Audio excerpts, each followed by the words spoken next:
Good morning, dear student. Today we will revise chapter number 2, microorganism.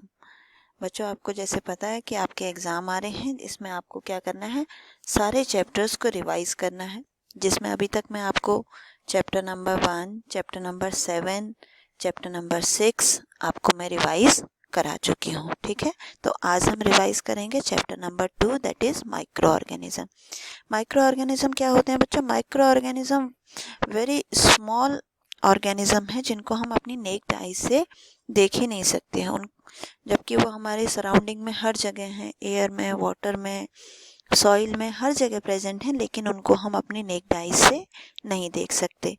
तो micro organism generally क्या होते हैं जिनको आप नेक्ड आई से नहीं देख रहे हैं, लेकिन कई बार क्या होता है वो इतने ज़्यादा इकट्ठे हो जाते हैं तो आपको वो दिखाई देने लगते हैं. वो मल्टी सेलुलर भी हो सकते हैं और यूनिसेलुलर भी हो सकते हैं. तो जैसे ब्रेड है, ब्रेड पे आपने ऐसे फंगस लगी हुई देखी होगी, तो ये भी क्या है, माइक्रो ऑर्गेनिज्म है.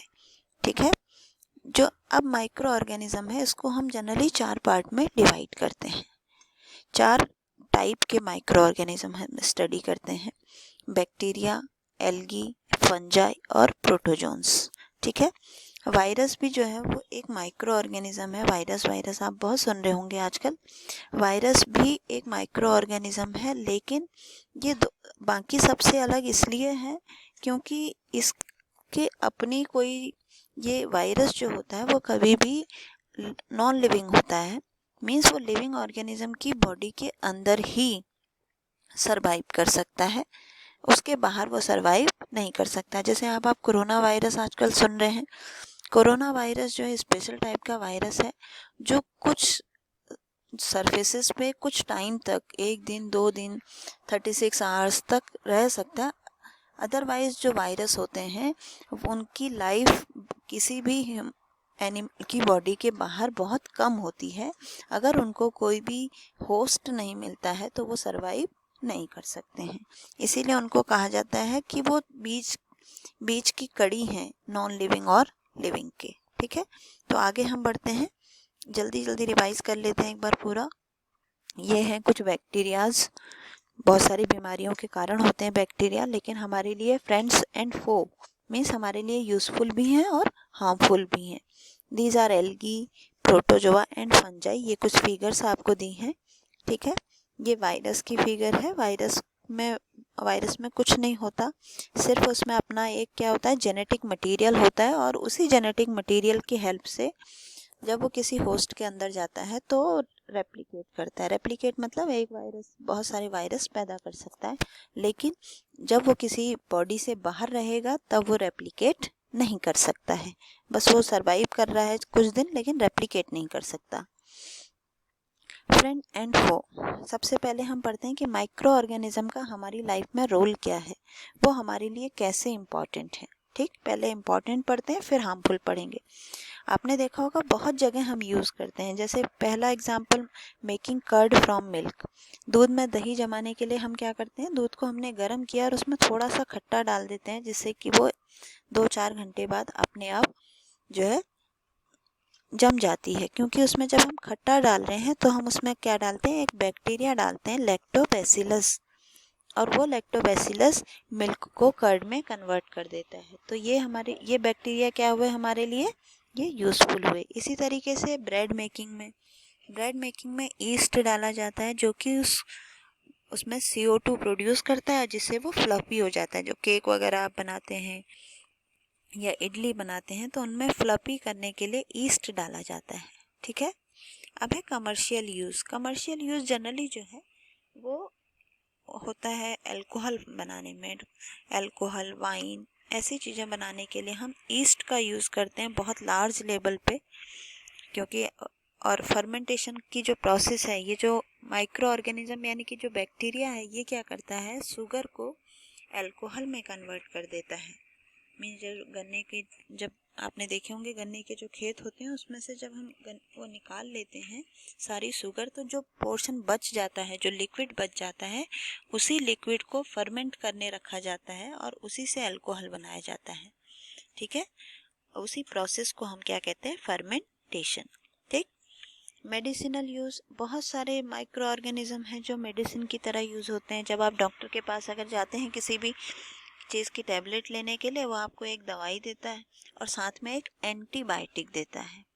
एंटीबायोटिक क्या होती है? एंटीबायोटिक ऐसी मेडिसिन है जो कि माइक्रो ऑर्गेनिज्म से ही हम प्रिपेयर करते हैं दूसरे माइक्रो ऑर्गेनिज्म को मारने के लिए या फिर ख़त्म करने के लिए। तो एंटीबायोटिक जनरली बैक्टीरिया से बनती हैं, फंजाई से बनती हैं, जिससे कि कोल्ड कफ, आपने देखा होगा कोई भी आप बीमारी का दवाई लेने जाओ एंटीबायोटिक आपको ज़रूर देते हैं, क्योंकि उससे ही हमारी बॉडी के अंदर के जो माइक्रो ऑर्गेनिज्म है वो ख़त्म होते हैं। ठीक। प्रिकॉशंस क्या लेनी है? प्रिकॉशंस ये लेनी है कि एंटीबायोटिक जो हैं वो कभी भी बगैर डॉक्टर के एडवाइस के नहीं लेनी होती हैं। डॉक्टर जब कहे, जितनी कहे उतनी ही लेनी होती हैं। अननेसेसरी अगर लोगे तो हमारी बॉडी के जो बेनिफिशियल बैक्टीरिया हैं वो भी ख़त्म हो जाएंगे। दूसरा, जितनी भी डिजीज़ जो वायरस से होती हैं, वायरस में एंटीबायोटिक कोई भी इफ़ेक्ट नहीं करती हैं। ठीक है। तो इसलिए एंटीबायोटिक, जैसे मान लीजिए जुकाम हो रहा है आपको, डॉक्टर्स एंटीबायोटिक दे देते हैं लेकिन वो उसमें कोई भी असर नहीं करता है। जुकाम आपका 3 दिन, 6 दिन, 7 दिन या फिर 8-10 दिन में अपने आप ही ठीक होता है। ये एक पेनिसिलिन एक सबसे पहली एंटीबायोटिक है जो सबसे पहले डिस्कवर की गई। ठीक है। और ये पेनिसिलिन किससे डिस्कवर की है? फंजाई से। इसके बाद है वैक्सीन। वैक्सीन आजकल आप बहुत सुन रहे होंगे।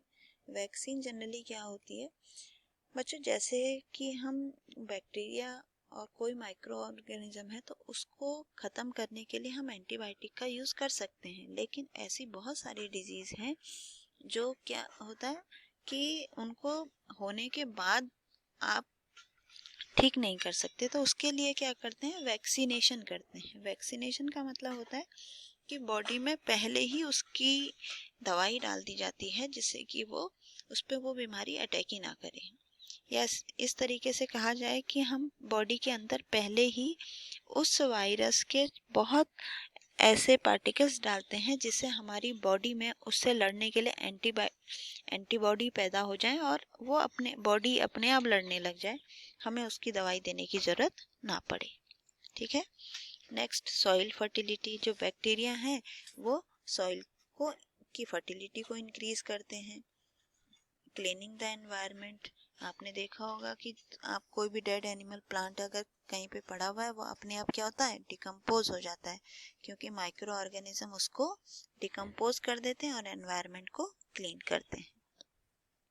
अब कुछ harmful micro organism means disease causing है। जो डिजीज करते हैं ऐसे माइक्रो ऑर्गेनिज्म को हम कहते हैं पैथोजेंस। ठीक।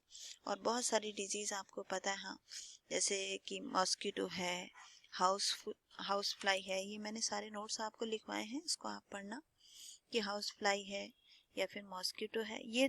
ये सब क्या है बच्चों? ये सब कैरियर्स हैं। ठीक है। ये सब के सब क्या है?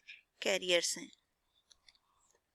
तो अब इसके बाद नेक्स्ट हम इसी में पढ़ते हैं, हार्मफुल बैक्टीरिया में ही ये पूरी की पूरी टेबल कि कौन से बैक्टीरिया से कौन सी डिजीज़ होती हैं, कौन से वायरस से कौन सी डिजीज़ होती हैं, ये आप इसको पढ़ लेंगे। ठीक है।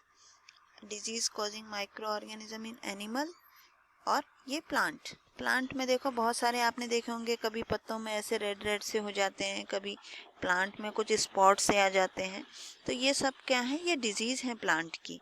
और किसकी वजह से होती है? माइक्रोब्स की वजह से होती हैं। जैसे सिट्रस कैंकर है, रस्ट ऑफ व्हीट है, देखो इस तरीके से रेडिश सा हो जाता है।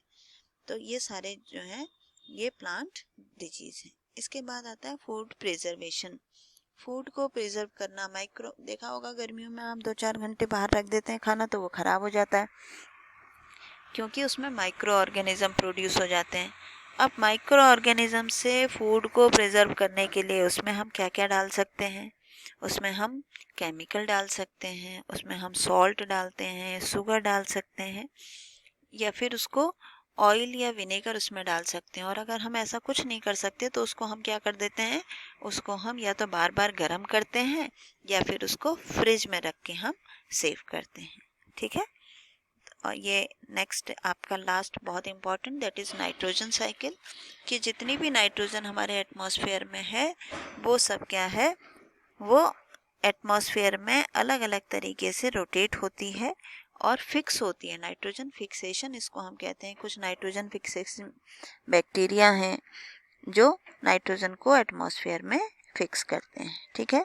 तो इसी के साथ आपका चैप्टर नंबर 2 जो है कंप्लीट हो गया है। आपको इसको ढंग से लर्न करना है एग्ज़ाम के लिए। Thank you.